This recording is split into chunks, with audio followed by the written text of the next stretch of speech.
présidente de la Commission européenne. Est-ce que c'est la bonne réponse? Oui, il faut aider les Ukrainiens qui aujourd'hui se battent pour leur liberté, pour leur indépendance, pour la démocratie.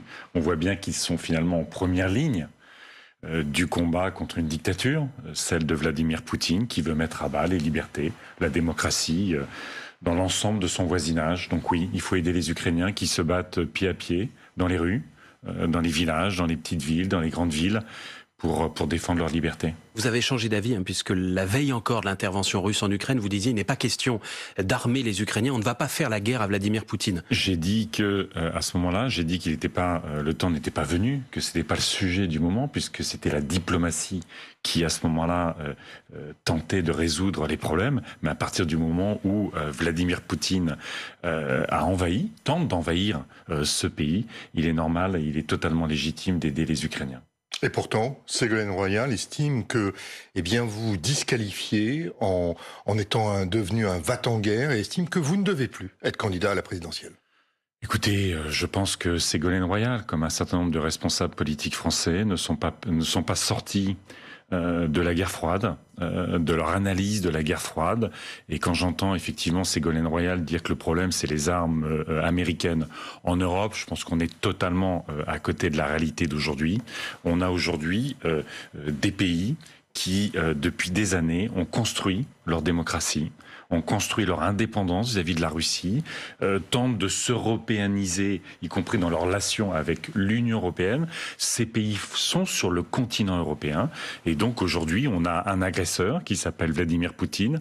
Et je suis toujours surpris d'entendre des responsables politiques, depuis des années, continuer cette complaisance qui, à mon avis, est coupable vis-à-vis d'un dictateur. À gauche, on a vu et Jean-Luc Mélenchon. Non, là, vous savez, on est dans un moment où moi, je souhaiterais qu'il y ait une unité nationale.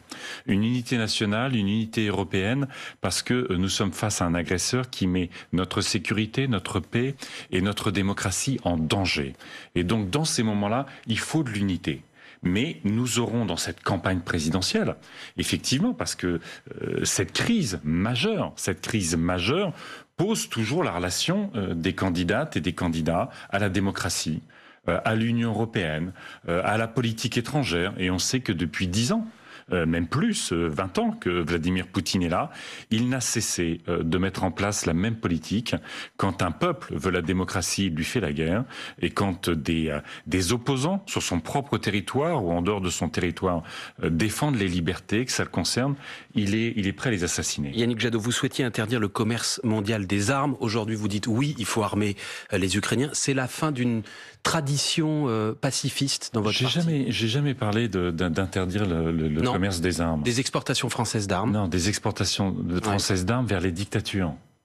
Ce sont deux choses assez différentes, puisque nous sommes engagés dans des conventions internationales qui nous empêchent de vendre des armes à des dictatures, y compris des dictatures en guerre.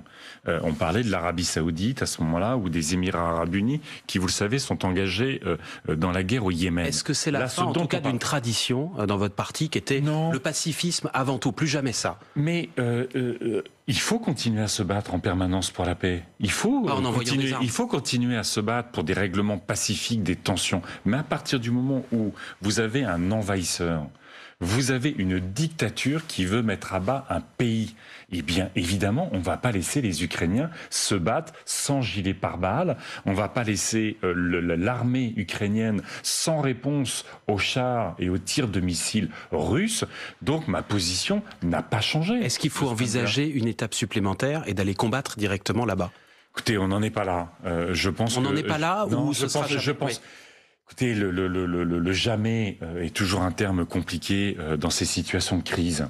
Je crois qu'aujourd'hui, l'Europe n'est pas organisée, n'a pas la politique de défense suffisante pour intervenir militairement. En revanche, parce que, y compris, nous n'envoyons pas nos soldats, notre soutien sur les autres dimensions doit être total. Donc ça veut dire sur le régime des sanctions, évidemment il faut continuer potentiellement à élargir le régime des sanctions. On va en parler. Il faut évidemment soutenir les capacités de l'Ukraine à se défendre. Et puis, vous l'avez noté notamment ce week-end, il y a une forme de régionalisation du conflit, puisque la Biélorussie participe maintenant, est devenue un acteur belligérant de cette guerre, donc il faut élargir toutes nos sanctions. Parce que la Russie est passée par la Biélorussie pour envahir l'Ukraine. À la Biélorussie, vous voyez bien les agressions à ce stade verbal, mais on sait qu'avec Poutine, du verbe à l'agression physique, militaire, il n'y a qu'un pas. On voit bien les agressions verbales sur la Pologne, sur la Finlande, sur la Moldavie, sur la Géorgie. Donc il faut bien que chacun comprenne que ce qui se joue en Ukraine n'est pas simplement la question ukrainienne. C'est la question de la démocratie en Europe, c'est la question de la sécurité en Europe, et c'est, j'allais dire, la première étape pour Vladimir Poutine d'une agression sur l'ensemble de ses frontières. En vous écoutant, on a envie de vous demander, si vous êtes élu, est-ce que vous allez augmenter le budget de la défense en France et finalement revenir sur ce que vous aviez dit, c'est-à-dire vous n'abandonnez plus la dissuasion nucléaire en France? Alors, je vous invite à relire mon projet parce que ça fait plusieurs fois que j'entends des propositions qui ne sont pas les miennes. J'ai dit régulièrement, et c'est dans mon projet, qu'on maintient la loi de programmation militaire. J'ai dit qu'en matière de dissuasion nucléaire, dont on voit bien l'enjeu majeur qu'il constitue avec Vladimir Poutine, qui rompt avec des décennies de politique de dissuasion, puisqu'il en parle très tôt et qu'il affiche à travers cette symbolique de la dissuasion nucléaire le fait qu'il considère bien l'Ukraine comme un intérêt vital et comme un enjeu de politique intérieure. Donc ça veut bien dire ce qu'il veut faire. Donc vous maintiendrez la dissuasion nucléaire française. Simplement, et est-ce que vous augmenterez le budget de la défense française pour le porter à 2%? C'est ce que réclame l'OTAN depuis des années et des années. Pour l'instant, est-ce que vous le ferez? Non, pour l'instant, je maintiens la loi de programmation militaire. Mais vous n'augmentez pas qui nous permet de faire du rattrapage sur un certain nombre d'équipements. Vous voyez ce que font depuis ce week-end vos amis allemands écologistes qui disent on se rend compte que ça ne va pas. L'armée allemande aujourd'hui n'est pas prête à réagir en cas de guerre. Et les Allemands, qui ont une tradition depuis la Seconde Guerre mondiale, disent oui, nous on va porter à 2% le budget de la défense. Ils ont un retard. Ce que la France ne fait pas. Ils ont un retard qui est absolument considérable en Allemagne. Il nous faut aujourd'hui, on le voit bien, y compris toutes celles et tous ceux qui portent au fond depuis des années une forme de marche arrière sur l'Union européenne. On voit bien à quel point elle est essentielle. Vous savez que j'ai toujours défendu une politique de défense européenne, parce que si on n'a pas de politique de défense européenne, on n'a pas de politique étrangère européenne digne de ce nom. Donc il va falloir construire ça.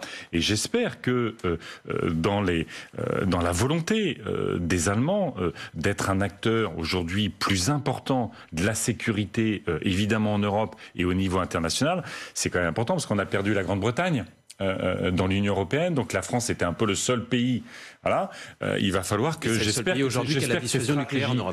que cette stratégie d'armement au niveau de l'Allemagne se construira aussi sur des équipements, des armes qui seront européennes et ça nous permettra aussi de nous renforcer dans un partenariat bien compris avec les États-Unis. Vous êtes convié, Yannick Jadot, comme la plupart des candidats à l'élection présidentielle à Matignon cet après-midi pour une réunion sur l'Ukraine. Vous nous direz, si vous voulez bien, dans un instant, ce que vous en attendez, ce que vous direz également à Jean Castex qui va vous recevoir. Le fil info, tout d'abord à 8h41 avec Lisa Guyenne. Depuis quelques minutes, l'armée russe promet que les civils peuvent librement quitter la capitale ukrainienne, Kiev, en passant par l'autoroute. La Russie revendique aussi la suprématie aérienne dans toute l'Ukraine. Des affirmations non confirmées pour l'instant, ni par l'Ukraine, ni par d'autres pays. Des annonces faites alors que des pourparlers sont censés commencer ce matin entre les délégations russes et ukrainiennes à la frontière biélorusse. Et alors que Vladimir Poutine a brandi hier la menace nucléaire. Les Nations Unies, elles ont rendez-vous cet après-midi pour une session extraordinaire d'urgence demandée par la France. Elle va réclamer le retrait immédiat des troupes russes d'Ukraine et la garantie de la protection des civils. À Paris, Emmanuel Macron, lui, préside un conseil de défense prévu à 11h à l'Elysée. Et une nouvelle étape ce matin dans la levée des mesures anti-Covid, c'est la fin du masque obligatoire dans les lieux qui sont soumis au pass vaccinal, sauf dans les transports en commun. Et puis c'est aussi aujourd'hui que les retraités vont toucher l'indemnité inflation. Ce chèque de 100 € censé compenser la hausse des prix de l'énergie, réservé aux Français qui touchent moins de 2 000 € par mois. France Info. Le 8-30 France Info, Jean-Jérôme Bertolus, Marc Fauvel. Yannick Jadot, candidat à l'élection présidentielle pour les écologistes, est avec nous ce matin. Vous serez aux côtés du Premier ministre, face au Premier ministre, cet après-midi, à Matignon, qui sera lui-même entouré d'ailleurs du chef d'état-major des armées, de la ministre de la Défense, du ministre des Affaires étrangères. Qu'est-ce que vous allez lui dire? Qu'est-ce que vous allez exiger comme information? Évidemment, je l'ai dit, porter l'unité nationale. Il nous faut être ferme, et pour être ferme aujourd'hui dans le contexte, notamment vis-à-vis de Vladimir Poutine, nous devons être unis, au niveau français, au niveau européen. Deuxièmement, je pense que les Françaises et les Français sont en droit de savoir le type d'armes de défense que nous envoyons à l'Ukraine. Je l'ai dit, je soutiens, et j'étais un des premiers à demander ce type d'envoi. Mais on voit tous les pays, gouvernement explique ce qu'il n'a pas fait pour l'instant. On voit tous les pays européens, et je pense que c'est un exercice normal de transparence, dire voilà, nous envoyons des fusils, des munitions, du carburant, des armes anti-chars. Pourquoi la France ne le dit pas, à votre avis? Écoutez, je poserai la question au Premier ministre. Je pense qu'il aurait été de bon ton que ce soit le président de la République qui reçoive les candidats à l'élection présidentielle. Le rôle du Premier ministre est plutôt de travailler avec l'Assemblée nationale et le Sénat. Mais vous ne l'auriez pas reproché à Emmanuel Macron, pas encore candidat, de recevoir les candidats? Attendez, ça c'est son choix. Moi je rentre pas dans les stratégies compliquées d'Emmanuel Macron. Bon, unité nationale en aujourd'hui, transparence sur les armes fournies à l'Ukraine. Il est président de la République, chef des armées. C'est lui, évidemment, qui est en charge de la dissuasion nucléaire, et il est président de l'Union européenne. C'est à ce niveau-là que les discussions doivent se passer. Donc, transparence. 2, étendre les sanctions à la Biélorussie, qui est devenue un acteur belligérant, qui est devenu un pays en guerre contre l'Ukraine. Et troisièmement, on voit bien qu'il nous faut absolument, comme on l'a fait pour la pandémie, on a eu un grand plan européen d'investissement pour éviter la crise. Là, on voit bien qu'on a un plan d'investissement majeur à faire pour sortir de la dépendance aux énergies fossiles, pour redevenir souverain du point de vue énergétique. Et ça tombe bien, on a le climat, la question des ressources, et notamment la question des ressources énergétiques, la question des ressources agricoles. On voit bien à quel point aujourd'hui ces enjeux du climat, ces enjeux des énergies fossiles et des ressources agricoles sont devenus des enjeux de sécurité internationale. Un pays que vous avez longtemps cité en exemple, Yannick Jadot, et sur lequel on va reparler à présent, c'est l'Allemagne qui a annoncé hier qu'elle souhaitait se couper du gaz russe plus facilement, en tout cas en être moins dépendant dans les années qui viennent. L'Allemagne a annoncé pour ce faire le prolongement des centrales à charbon qui devaient fermer à l'origine en 2030. L'Allemagne envisage désormais de continuer à les faire tourner au-delà. Idem pour les 3 dernières centrales nucléaires qui devaient fermer cette année. Est-ce que la France doit avoir cette réflexion aussi pour être moins dépendant, même si nous le sommes déjà moins que les Allemands, du gaz russe? Prolonger le nucléaire. Écoutez, on est déjà dans le prolongement du nucléaire. La question qui se pose en France n'est pas du tout la même. Chez vous, c'est l'extinction du nucléaire. Attendez, si on peut juste... Ce moment-là est un moment doit être un moment de pédagogie pour les Françaises et les Français.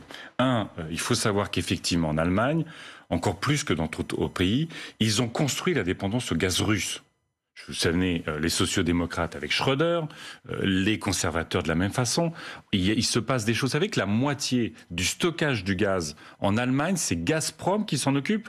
Et que Gazprom, comme par hasard, cet hiver, n'a pas refait les stocks de gaz en Allemagne. Je veux dire, ça dit à quel point ils ont construit, les sociodémocrates et les conservateurs, une dépendance par rapport au gaz russe. Vous savez combien, au niveau européen, y compris dans le débat sur la taxonomie, on s'est battu contre les investissements sur le gaz. Donc les écologistes, depuis longtemps, parce qu'ils portent l'efficacité des bâtiments, quand on se bat sur un objectif européen puissant d'efficacité des bâtiments, c'est réduire de moitié nos importations de gaz. C'est considérable. Vous ne changerez pas votre programme sur le nucléaire, en tout cas. Mais non, parce que regardez, le sujet dans lequel on est en France, c'est est-ce qu'on construit de nouvelles centrales nucléaires ou est-ce qu'on a un autre chemin?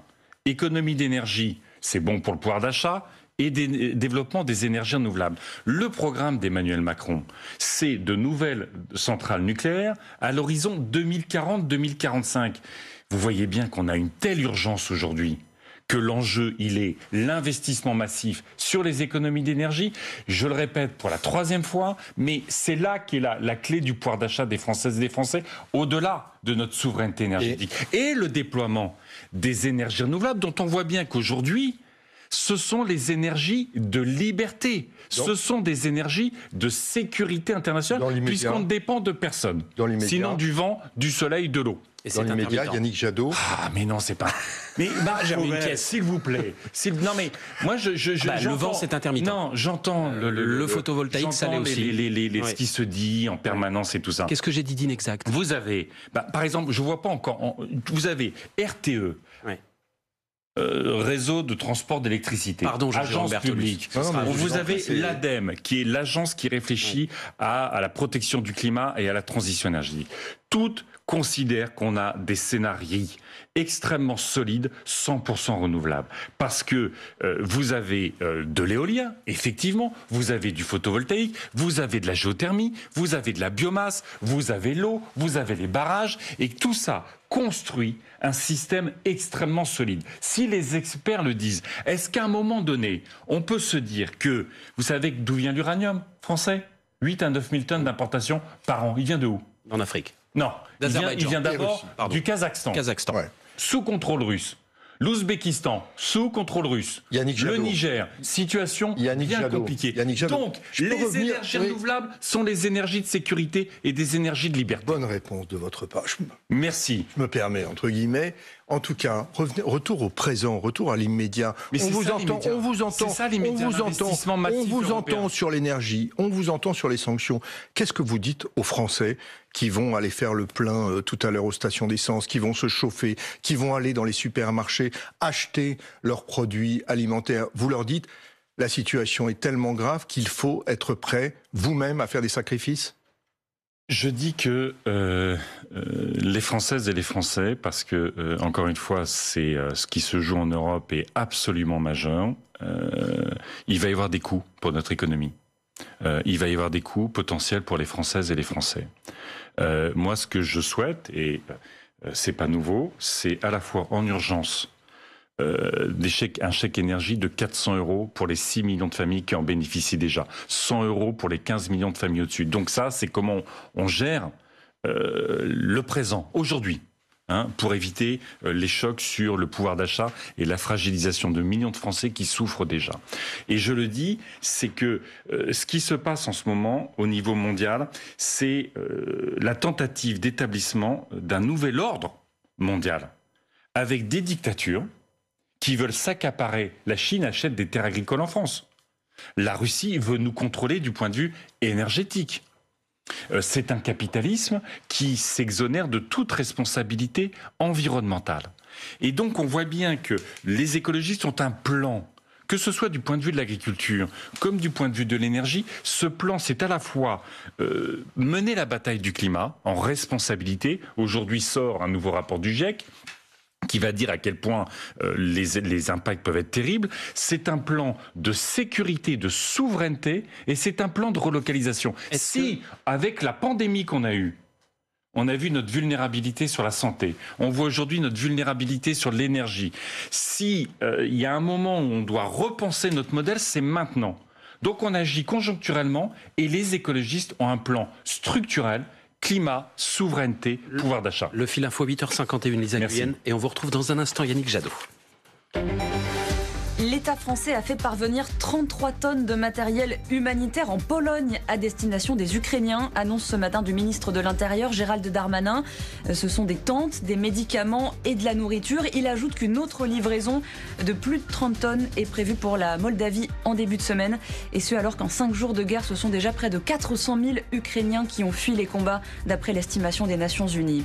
L'Union européenne va financer des armes pour la première fois de son histoire. 500 millions d'euros débloqués pour les forces ukrainiennes. Certains pays vont fournir des avions. Autre mesure décidée contre la Russie par les 27, le gel de près de la moitié des réserves de la Banque centrale russe. La Suisse réfléchit à faire de même. Conséquence, la monnaie russe, le rouble, a perdu un tiers de sa valeur ce matin et la cotation de la bourse de Moscou est suspendue jusqu'à cet après-midi. En France, une nouvelle étape dans l'allègement des mesures anti-Covid. Dès aujourd'hui, le masque n'est plus obligatoire dans les lieux qui sont soumis au pass vaccinal, donc les restaurants, les cinémas, les musées. En revanche, il reste obligatoire dans les transports en commun. France Info. Le 8-30 France Info, Jean-Jérôme Bertolus, Marc Fauvel. Toujours avec Yannick Jadot, Sandrine Rousseau qui préside votre conseil politique demande que la population européenne se passe du gaz russe par solidarité. Vous pouvez nous expliquer ce que ça veut dire? On fait grève du chauffage? Non, ce qu'elle veut dire, c'est que on voit bien qu'il y a une menace évidemment qu'on doit préparer, c'est que la Russie ferme les exportations de gaz vis-à-vis de l'Europe. Mais par solidarité, ça veut dire Non, quoi? ça veut dire qu'il va falloir agir en solidarité. La France, par exemple, vous savez, on a quand on regarde tous les scénarios et quand on discute avec les ministres européens et les commissaires européens, on n'a pas de problème d'approvisionnement en gaz jusqu'à l'hiver prochain. C'est important, il faut que les Françaises et les Français soient de ce point de vue-là rassurés.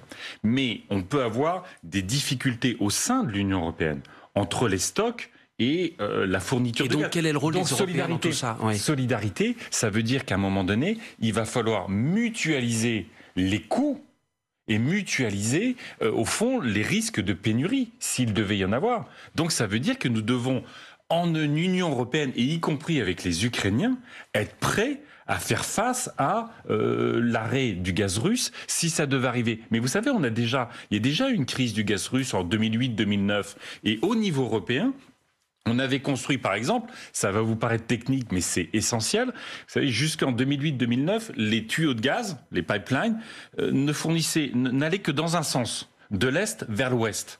Aujourd'hui, on a des tuyaux qui permettent aussi d'aller de l'ouest vers l'est. Ça veut dire qu'en fait, on construit une solidarité et une souveraineté partagée sur nos besoins, comme évidemment notre offre en matière énergétique. Donc il faut ce moment-là. C'est pour ça que j'appelle à un nouveau plan d'investissement européen. Parce qu'on voit bien qu'il faut sortir de cette dépendance aux énergies fossiles. Sortir de la dépendance, c'est bon pour notre sécurité.